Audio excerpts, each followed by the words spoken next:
नमस्कार और आदाब। उम्मीद करते हैं आप सभी स्वस्थ होंगे। मैं हूँ गुलबशा। आपको याद होगा पिछले पॉडकास्ट में मैंने और कुसुम ने मानसिक स्वास्थ्य के बारे में बात की थी। उस वक्त कुसुम कुछ मानसिक तनाव में थी।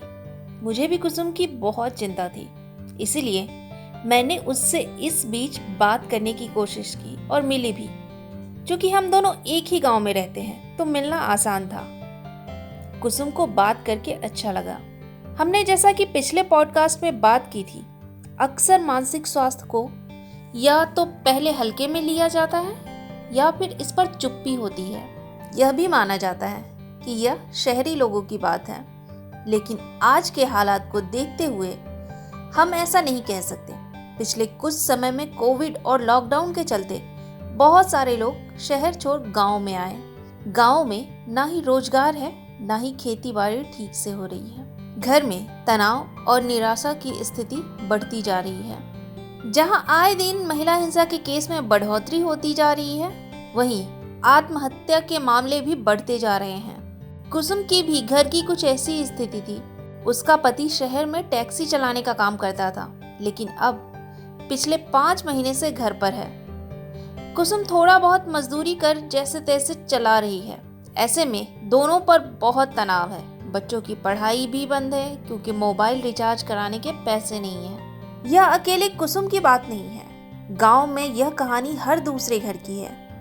कुसुम और मैंने कोशिश की कि इस मामले में पहले अपनी समझ दुरुस्त की जाए, क्योंकि गांव में मानसिक स्वास्थ्य के बारे में बहुत कम बात होती है। वो इसलिए भी है, ना तो इस मामले पे समझ है, ना ही जानकारी। कुसुम और मैंने मिलकर मानसिक स्वास्थ्य विशेषज्ञ अद्रिजा चक्रवर्ती से बात की। अद्रिजा चंडीगढ़ में एक मनोवैज्ञानिक है। वह लोगों के मानसिक स्वास्थ्य में सुधार लाने के लिए उनकी मदद करती हैं। अद्रिजा, आपका बहुत बहुत स्वागत है। मेरे और कुसुम के मन में कुछ सवाल है मानसिक स्वास्थ्य को लेकर। पहला सवाल तो यह है कि क्या हमारे स्वास्थ्य पर हमारे खान पान, रहन सहन और हमारे काम का असर पड़ता है? मानसिक स्वास्थ्य और शारीरिक स्वास्थ्य एक दूसरे से जुड़े हैं। एक का असर दूसरे पर पड़ता है। इसलिए मानसिक स्वास्थ्य पर हम क्या खाते पीते हैं इसका भी असर पड़ता है। जैसे कुपोषण के हमारे शरीर पर अलग अलग तरह के असर पड़ते हैं।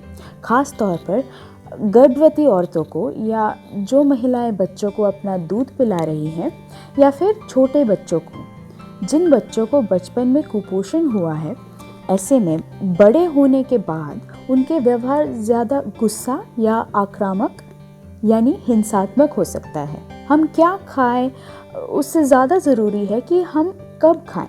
खाली पेट रहने से चिड़चिड़ापन, गुस्सा और कमज़ोरी का एहसास होता है, लेकिन हम रोज़ समय पर खाना खाएं तो इससे हमारे तन और मन दोनों को फ़ायदा है। इसको लेकर कई शोध भी किए गए हैं, जिससे पता चला है कि हम हमारे दिनचर्या में खाने पीने, सोने, जागने और काम का अगर अनुशासन हो तो हमारे मानसिक स्वास्थ्य को इससे फ़ायदा मिलता है। और गुलबशा, काम की बात करें तो जिन लोगों के काम में शारीरिक मेहनत लगती है उनको ताकत वाली चीज़ें खानी चाहिए और उनके शरीर को आराम की भी ज़रूरत है। जिन लोगों को दिन भर बैठकर काम करना है उनको एक्सरसाइज यानी कि हर दिन आधा घंटा या 45 मिनट चलना चाहिए। खुली हवा में कुछ समय के लिए निकलना चाहिए। ये स्वास्थ्य रहने के लिए ज़रूरी है। एक और बात, जैसे कुसुम तुम्हारी अच्छी दोस्त है और तुमने कुसुम से बात की क्योंकि वो तनाव में थी, उसकी तरह सभी को किसी न किसी से बात करना ज़रूरी है, जिस पर वो विश्वास करते हैं और साथ ही वो खुलकर बात कर सके, अपने दिल की बात कह सके, हंसी मजाक कर सके, प्यार जता सके। इन सब चीज़ों का भी हमारे स्वास्थ्य पर असर पड़ता है। हाँ अद्रिजा, ये आपने सही कहा। और वो कहते भी हैं ना, किसी से अगर मन की बात कर दे तो मन हल्का हो जाता है। तो जैसे आपने कहा कि अगर हमारे मानसिक स्वास्थ्य पर हमारे खान पान, रहन सहन और हमारे काम का असर पड़ता है, तो क्या हमारे मानसिक स्वास्थ्य पर हमारी पहचान का भी असर पड़ता है? जैसे हमारी जेंडर यानी महिला पुरुष होने की पहचान, या फिर हम किस समुदाय, जाति या धर्म से हैं?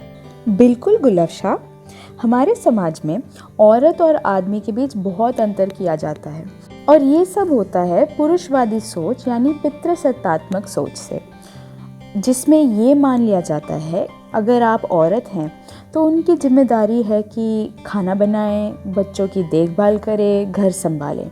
लेकिन दूसरी तरफ औरत के स्वास्थ्य, उनके खाने पीने पर ध्यान नहीं दिया जाता। ज़्यादातर घरों में अगर औरत बीमार है तो ये मान लिया जाता है कि वो बहाना कर रही है या उनकी बीमारी कोई बड़ी बीमारी नहीं है या चलता है। इन सब के बावजूद अगर घरेलू हिंसा हो रही है या यौन शोषण, तो ऐसे में औरत हमेशा तनाव में रहती है, एक मायूसी और उदासी घेर लेती है और अगर ये स्थिति बनी रहती है तो इसका असर मानसिक स्वास्थ्य पर पड़ता है और कई तरह के मानसिक बीमारी हो सकते हैं। ऐसा नहीं है कि पितृसत्तात्मक सोच का असर सिर्फ महिलाओं पर पड़ता है, इसका असर आदमियों पर भी होता है।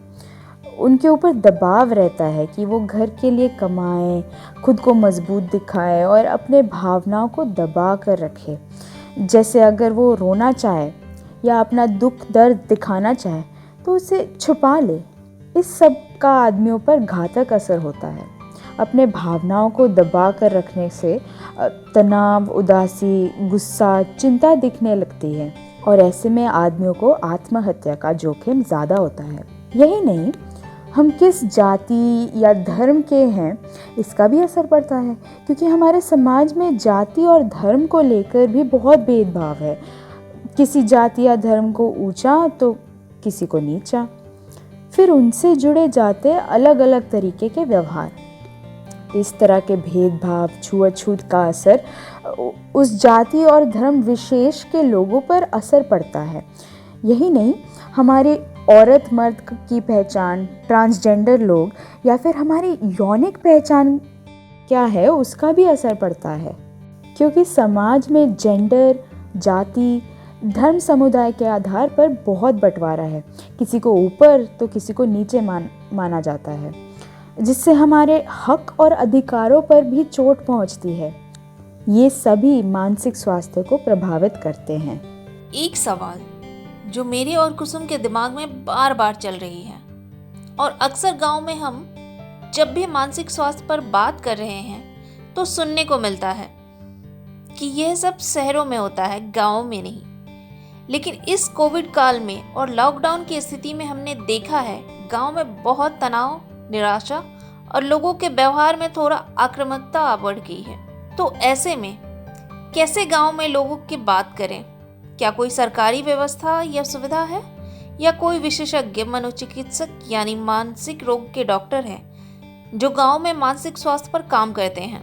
ये मानना कि मानसिक रोग सिर्फ शहर के लोगों को होता है, ये गलत है।